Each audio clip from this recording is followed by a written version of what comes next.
Bagaimana kita bisa tahu kekristenan itu agama yang benar? Kekristenan seringkali dianggap sebagai satu dari sekian banyak agama yang berandalkan pada iman. Jadi saya tanya, apa itu iman? Menurut saudara apa itu iman? Iman itu sesuatu yang gak masuk akal. Iman itu adalah sesuatu yang tidak punya bukti. Dan menurut setidaknya kalau saudara lihat dictionary ini, dictionary sekuler ini, mereka mengatakan bahwa iman itu gak masuk akal. Iman itu adalah sesuatu yang tidak logical. Nah saudara, waktu saya melihat ini, saudara sadarkah saudara? Akhirnya kita menemukan bahwa ada orang-orang di luar sana yang mengatakan bahwa menjadi iman itu something yang silly. Itu obsolete. Dan saya ketemu dengan orang-orang tua hari ini yang kemudian kesulitan dengan anak-anaknya karena anak-anaknya kayak begini. Dengan banyak orang kok. Assalamualaikum warahmatullahi wabarakatuh teman-teman semua. Dan selamat datang kembali ya. Bagi teman-teman yang belum subscribe, jangan lupa di subscribe biar Uniriva ini bisa bahagia lah. Kalau nggak nanti dia sedih. Kalau dia sedih, nanti dia garuk-garuk kutu. Ya, kutunya yang digaruk-garuk. Bukan kepalanya yang digaruk-garuk ya, kutunya. Nanti habis digaruk-garuk dia makan. Jadi bagi teman-teman, jangan sampai itu terjadi ya. Kita kasihani Uniriva dengan cara subscribe dan dukung channel ini. Oke, di kesempatan kali ini kita akan mereaksi sekaligus menjawab statement dari Pendeta Andre Tunggal. Kenapa kita menjawab Andre Tunggal? Ya karena dia lagi lucu, teman-teman. Karena dia lagi lucu, maka kita jawab dia. Jadi kita ini spesialis menjawab yang lagi lucu. Kali ini atau bulan ini yang memang lagi menghibur kita itu Pendeta Andre Tunggal. Karena dia lagi kejang-kejang, lagi ngamuk-ngamuk karena Dia punya masalah hidup apa ya? Ya, dia karena Andre Tunggal punya masalah apa ya? Iya, jadi kalau aku baca ya, waktu kesaksian mualafnya Jesselyn, itu dia langsung ngamuk. Dia langsung reaksi. Padahal Jesselyn waktu itu belum bahas Kristen. Cuman syahadat tapi langsung dia kritisi habis-habisan. Ya mungkin karena sesama Cindo ya. Karena kan dia seorang pendeta Chinese, jadi dia merasa kalau ada orang Chinese ya, terutama perempuan yang masih muda memutuskan mualaf, ya kesal juga gitu. Dan aku nggak tahu ya Andre Tunggal nih orang mana aslinya gitu. Karena setauku dia kan di Jakarta sekarang. Tapi kan bisa jadi dia perantauan juga gitu. Bisa jadi dia dulu satu kampung dengan si Jesselyn atau satu suku. Sehingga begitu tahu ada yang satu kampung dengan dia memutuskan mualaf ya pasti kesal gitu kan. Ya wajar lah. Apalagi dia kan seorang pendeta. Jadi kita tahulah bahwa memang satu bulan ini bisa dibilang ini bulan tantrumnya Pendeta Andre Tunggal. Sehingga untuk membuat dia makin tantrum, ya kita buatlah video ini, kan begitu. Kita ini senang melihat oten-oten, terutama yang Polikarpus itu kalau lagi tantrum. Mohon maaf teman-teman ya, bukan bermaksud jelek, tapi Polikarpus itu memang harus digituin, supaya mereka sadar, supaya mereka berhenti untuk menghujat dan menyerang agama Islam. Oke, di kesempatan kali ini, kita akan membahas tentang Pendeta Andre Tunggal yang mengatakan bahwa iman kekristenan itu adalah iman yang rasional. Bukan hanya main asal percaya. Kita ketahui bersama, ya selama ini kalau kita diskusi dengan teman-teman Polikarpus, kita bisa lihat kalau mereka itu kan ujung-ujungnya apa? Main imani saja kan. Udah pokoknya iman kami gini, pokoknya, selalu gitu, pokoknya. Mereka nggak bisa menjelaskan dengan rasional, nggak masuk di logika. Beda dengan agama Islam yang memang mengedepankan akal. Kalau Islam wajib mengedepankan akal. Kalau sebelah ya kita tahu sendirilah. Selama ini track recordnya seperti itu. Ini kok tiba-tiba si Andre Tunggal bilang bahwa agama Islam itu, agama Kristen ya sorry. Agama Kristen itu malah yang rasional. Malah agama yang bisa diterima oleh logika. Nah, ini kan cukup menggelitik kita. Ya, cukup membuat kita nih apaan ini? Lu kok beda dengan para pendebat Kristen yang selama ini mengatakan bahwa iman mereka itu ya memang iman yang tidak bisa menggunakan akal. Karena kamu belum diurapi Roh Kudus. Kan ujungnya itu.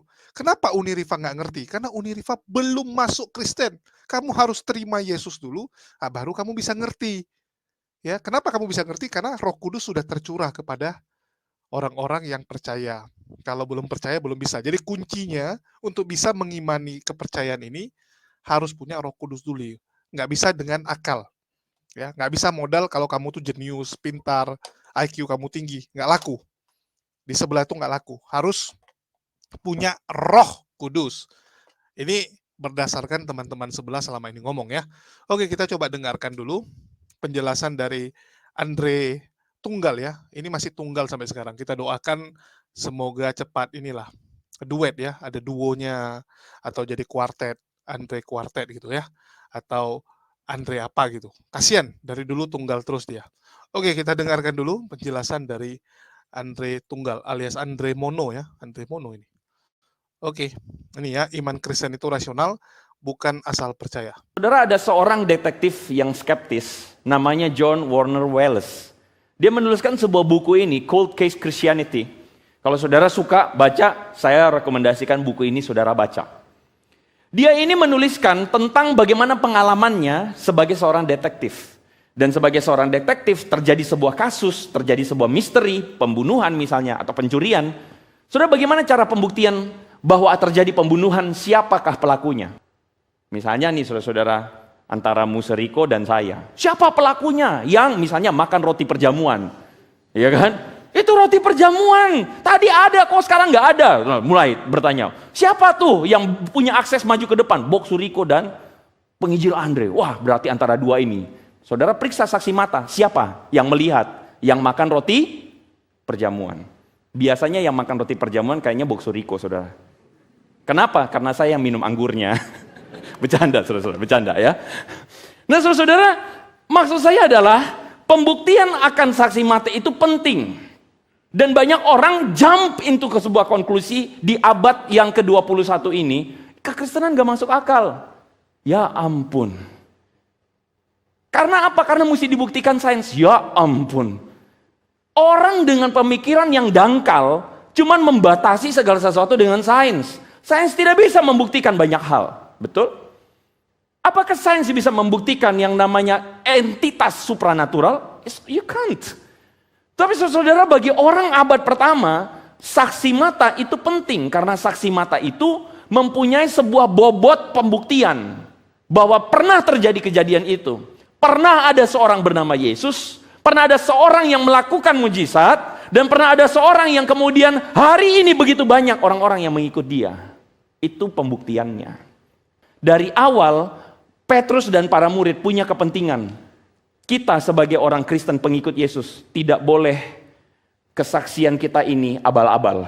Semua orang yang jadi saksi mata harus menjadi bagian kita dan orang bisa tanya. Semua benar.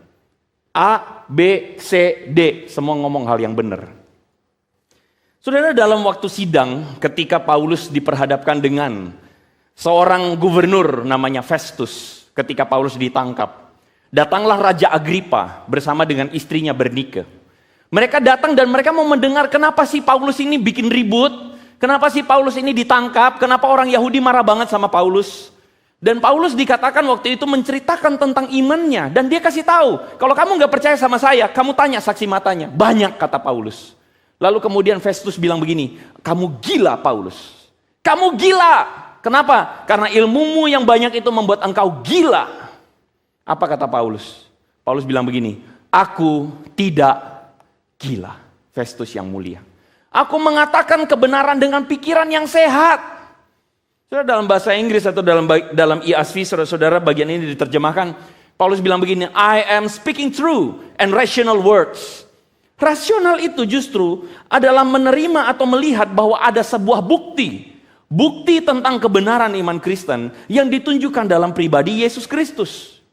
Yesus Sang Mesias, dia benar. Dan dia adalah ketika kita menjadi seorang pengikut Yesus, kita menjadi benar dan menjadi rasional. Kenapa begitu? Karena kita melihat saksi mata yang menjelaskan tentang siapa Yesus. Mereka adalah saksi mata yang melihat bagaimana Yesus menggenapi nubuatan kemesiasan. Yesus juga mengadakan mujizat dan mengampuni dosa. Saudara-saudara, bagi orang hari itu, bagaimana mungkin ada seorang yang melakukan mujizat sebanyak Yesus? Dia melakukan banyak hal yang supranatural. Bahkan Nikodemus, Yohanes pasal 3, waktu Nikodemus datang kepada Yesus, Nikodemus bilang apa? Kami tahu engkau datang dari Allah. Yesus melakukan banyak mujizat, bahkan ketika melakukan banyak mujizat, dia juga mengampuni dosa. Saudara-saudara, bagi orang Yahudi hari itu, mengampuni dosa itu adalah sesuatu yang kurang ajar. Kenapa? Yang bisa mengampuni dosa cuman Tuhan. Lalu ini ujuk-ujuk ada seorang bernama Yesus mengatakan, aku mengampuni dosamu. Kamu menghina Tuhan. Kamu menghujat dia karena cuman Tuhan yang bisa mengampuni dosa. Tapi kalau saudara baca kisahnya, Yesus membangkitkan orang yang lumpuh. Waktu diturunkan orang lumpuh itu, ujuk-ujuk saudara ingat gak kisahnya Yesus lagi di satu rumah. Terus mereka bongkar atap, jebret. Gak usah lihat ke atas saudara-saudara ya. Mereka bongkar atap, terus kemudian diturunkanlah orang lumpuh. Saudara ingat apa yang Yesus katakan buat orang lumpuh itu? Hah? Dosamu diampuni. Loh, sama orang lumpuh seharusnya ngomongnya apa? Kamu mau sembuh gak? Kan gitu kan ya? Atau kamu mau jalan gak? Kan gitu. Tapi kenapa tiba-tiba Yesus ngomong out of nowhere, kalau dosamu diampuni? Karena Yesus punya maksud. Jadi orang-orang marah. Lu siapa lu? Kenapa lu bilang dia dosanya diampuni? Cuman Tuhan yang bisa. Ingat hari itu orang belum percaya Yesus. Tapi Yesus bilang begini, mana yang lebih susah? Mengampuni orang atau membuat dia berjalan? Nah, bingung juga. Susah juga dua-duanya kan? Kamu ingin mengatakan dengan menyatakan engkau mengampuni dosa, berarti engkau Tuhan. Dan kalau engkau Tuhan, engkau menghujat. Tidak mungkin engkau Tuhan. Waktu engkau mengatakan mujizat atau engkau mengadakan dia bisa jalan, nggak mungkin karena Tuhan pasti marah. Kamu pasti dikutuk. Tuhan nggak mungkin sembuhin orang ini. Waktu Yesus mengatakan kamu berjalanlah. Gini deh, anggaplah Yesus itu cuma nabi biasa, oke? Yang menyembuhkan siapa? Tuhan. Yang bisa bikin dia jalan siapa? Tuhan. Nah sekarang nabi itu bilang begini, aku mengampuni dosamu. Berarti ini nabi kurang ajar, betul nggak? Karena dia mengambil alih fungsinya Tuhan. Nah makanya Yesus bilang, yang susah mana? Bikin orang ini jalan atau ngomong mengampuni dosa? Bingung mereka. Dalam hati mereka begini, kamu manusia kurang ajar. Kan begitu kan? Kamu menghujat Tuhan, gak mungkin ini orang jalan. Tapi Yesus bilang begini, angkatlah tilammu dan berjalanlah. Orang itu jalan. Kaget semua orang. Loh kalau begitu Tuhan yang menyembuhkan dia, dan Tuhan membenarkan perkataan Yesus bahwa dia adalah Tuhan sendiri. Saudara mengerti, paham? Kalau saudara baca Alkitab, aduh itu mind blowing saudara. Gila ini Alkitab ini. Dan para murid saksi mata. Mereka saksi mata dari Yesus yang menyembuhkan orang. Dan ketika Yesus bilang bahwa dia adalah Tuhan, dia mengambil otoritas Tuhan, dia beneran Tuhan. Mereka saksi mata dari deklarasi baptisan Yesus. Ketika Yesus keluar dari air lalu kemudian mengatakan, ada suara dari langit yang mengatakan, inilah anakku yang kukasihi, kepadanya aku berkenan. Mereka saksi mata dari Yesus yang berubah di bukit. Dan mereka adalah saksi mata dari kebangkitan Yesus. Kekristenan. Ya, jadi kalau kita bicara tentang apakah apakah ajaran Kristen itu adalah ajaran yang logik gitu, itu sangat bertentangan dengan doktrin sendiri, di mana doktrin kebangkitan Yesus itu nggak logik. Doktrin kebangkitan Yesus itu nggak logik, orang mati bangkit itu nggak logik. Itu satu. Yang kedua, kalau seandainya agama dikatakan logik, ya Tuhannya logik, berarti itu bukan Tuhan. Karena kita tahu bahwa Tuhan itu dalam 1 Timotius pasal 6 ayat 16 itu tidak ada yang bisa menghampirinya, tidak ada yang bisa melihatnya, bahkan dia tidak akan mati lah, tidak akan kena maut. Nah, masalahnya Andre di sini membuat seolah-olah agama Kristen logik, sementara konsep Trinitas sendiri adalah konsep yang bertentangan dengan akal sehat, bahkan dikatakan misteri. Tidak ada istilahnya ketika dia adalah seorang manusia, pada saat bersamaan dia adalah Tuhan, atau Tuhan adalah pada bersamaan memiliki sifat kemanusiaan. Ini sama aja kayak gimana ya, yaitu dia ya, orang yang membenarkan doktrin dia, lalu mengatakan bahwa ini logik, ya hal lumrah sih yang terjadi dalam ranah kekristenan, karena wajar mereka menyatakan bahwa ajaran mereka logik sebagai bentuk untuk menjual ke publik, itu ya memang harus memberikan pemanis kata-kata kan. Nggak mungkin mereka sepakati bahwa agama mereka nggak logik. Tapi kalau kita bicara tentang Tuhan, siapapun yang percaya Tuhan, kecuali emang Tuhannya adalah ciptaan kayak pohon gitu, itu nggak logik tentang Tuhan. Itu nggak logik. Tapi tentang ajaran Tuhan wajib logik, karena Tuhan mengajarkan manusia yang menggunakan logika. Jadi kalau ada pernyataan bahwa iman Kristen itu iman Kristen itu logik, ya itu bullshit, kebohongan gitu. Kenapa? Iman Kristen percaya kepada Tuhan yang mati kemudian bangkit, itu aja nggak logik. Itu imani. Itu nggak bisa tanpa konsep imani. Kalau seandainya dikatakan murid-murid Yesus menjadi saksi atas apa yang terjadi, pertanyaan saya, siapa yang melihat kematian Yesus di tiang salib dan memastikan bahwa itu betul-betul mati dan kemudian bangkit di hari ketiga? Siapa yang benar-benar menyaksikan? Karena mereka hanya menyimpulkan dari informasi yang dalam Bible ketika Yesus menampakkan diri, bukan masalah kebangkitan. Di sini kan klaimnya bahwa dia bangkit dari kematian. Itu dari mana logiknya Betul. itu? Itu Yang saya lebih lucu tanggapin. Andre Tunggal, iya, yang lebih lucu Andre Tunggal bilang harus saksi dari pertama kali Yesus dibaptis. Sejak kapan semua murid ada saat Yesus dibaptis oleh Yohanes? Terus yang terakhir ya, yang disampaikan oleh si Andre Tunggal ya, dia bilang mereka menjadi saksi saat Yesus menampakkan diri beserta Musa dan Elia.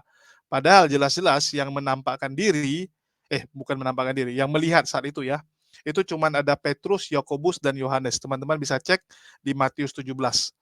Yesus dimuliakan di atas gunung ya, jadi ada 3 orang yang ikut, hanya 3 dari 12 murid, Petrus, Yakobus, dan Yohanes.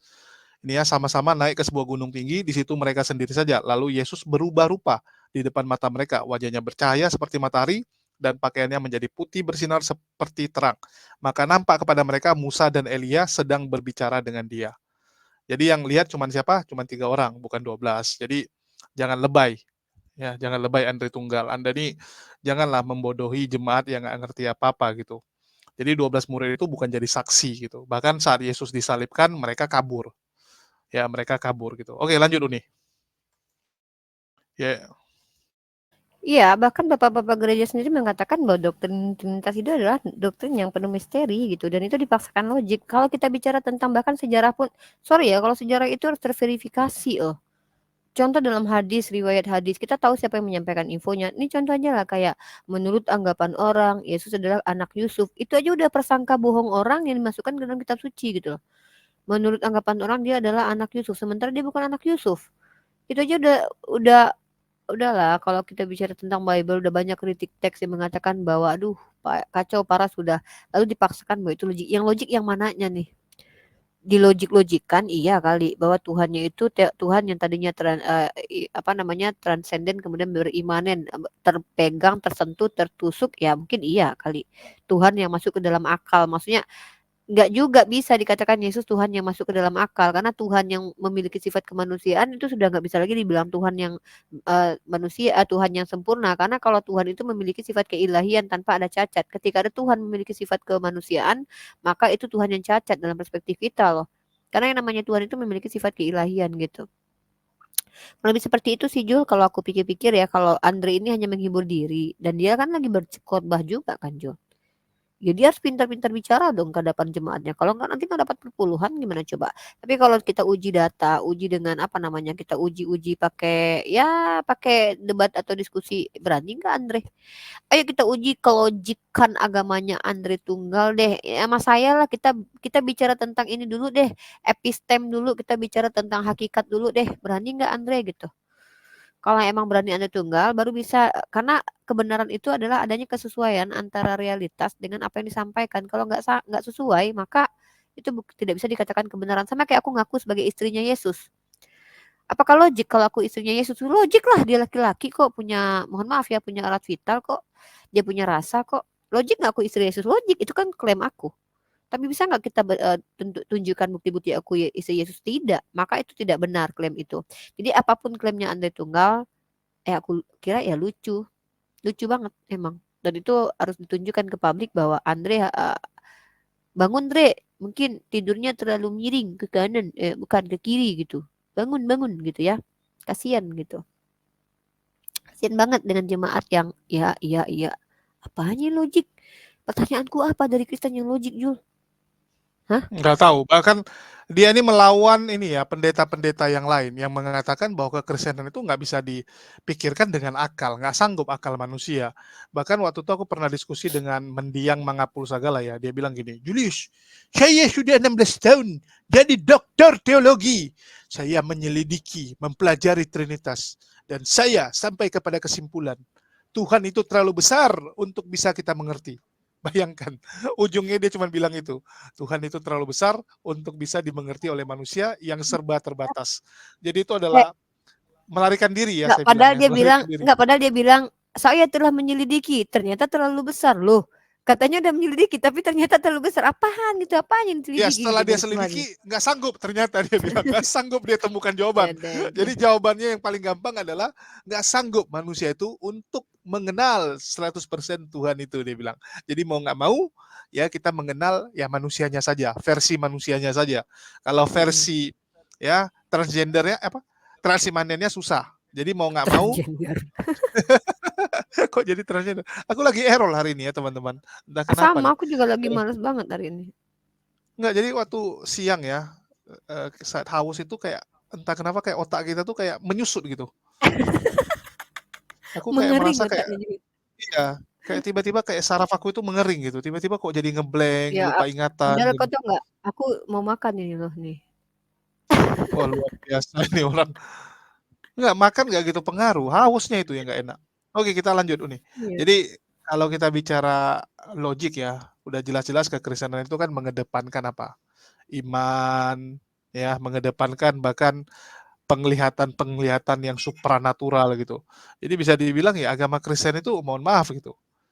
Memang kuatnya di supranatural dan dari dulu jualannya itu gitu. Itu yang nggak sanggup kita lawan Iya. gitu. Kalau orang udah Iya, bicara contohnya bahasa ketemu Roh, Roh dengan Kudus. Roh Kudus itu juga iya, supranatural, makanya logik. iya kalau orang udah kesaksian contoh nih, murtadin kesaksian ketemu Yesus. Jadi dia pindah agama gara-gara ketemu dengan satu sosok roh yang menyatakan bahwa sayalah Tuhan, ikutilah saya. Apalagi yang mau kita lawan? Hmm. Gimana kita buktikan itu Hmm. salah? Ya, dia nggak bisa membuktikan itu benar kepada kita karena itu kesaksian pribadi dia, dan kita nggak bisa membuktikan itu salah juga. Ya, kita Ya. nggak bisa membuktikan bahwa itu tidak terjadi, serba salah. Mm-mm. Ya, jadi begitulah teman-teman ya. Jadi buat Andre Tunggal, Anda malah melawan pendeta-pendeta lain gitu. Ini bahaya. Ya, ini bahaya. Ya, silakan Uni. Ya itu aja sih, kalau memang ingin membuktikan kelojikan agama Kristen ya ajak dialog kita lah, itu aja sih aku tantang Andre Tunggal untuk dialog dengan kami para apologet dari Islam deh, itu aja. Iya, bahkan dia Kita mengaku bahas sendiri tentang kan. apa itu definisi logik. Iya, nggak bisa pakai sense dia bilang. Buktinya Islam bisa kok pakai sense. Sampai detik ini semua yang ada di Quran malah bisa dibuktikan lewat sense. Malah Yes. seiring waktu ya, kita makin ngerti tentang Quran gitu. Jadi, Bahkan aduh, Al-Quran itu bisa dibuktikan keilmiahannya itu. Transmisinya iya. bisa dibuktikan keilmiahannya. Yang dari dulu ada tuh Quran dengan sains. Nggak pernah kita dengar Bible dengan sains. Nggak pernah. Ya memang mohon maaf gitu. Bahkan belum pernah ada ilmuwan itu setelah dia mempelajari penelitian dia, Bible. membawa dia makin dekat dengan Bible. Nggak ada. Malah makin ateis ya. Malah jadi keluar ateis. dari Kristen yang sebelumnya rajin ke gereja, tiba-tiba karena fokus dengan penelitiannya jadi ateis dia. Apalagi kalau fisikawan, ya terus astronom, itu mereka biasa jadi ateis tuh. Banyak tuh astronom jadi ateis. Oke, mungkin itu aja ya. Semoga Andre Tunggal bisa lebih belajar dan lebih jujur. Paling penting sama jujur Ya sih. udah, diskusi sama kita lah gitu. Oke, ya. Kalau ada waktu diskusilah sama kita. Toh juga kamu di Jakarta. Yap. Dan kemarin dia bilang aku nggak mau debat. Ya udahlah, ngopi. Kan kamu bilang mau ngopi. Ya udahlah, kita ngopi deh. Nggak usah debat. Ngopi, ya. Ngopi bareng Uni Rifa. Oke? Masa Anda takut dengan Uni Rifa? Uni Rifa itu pincang.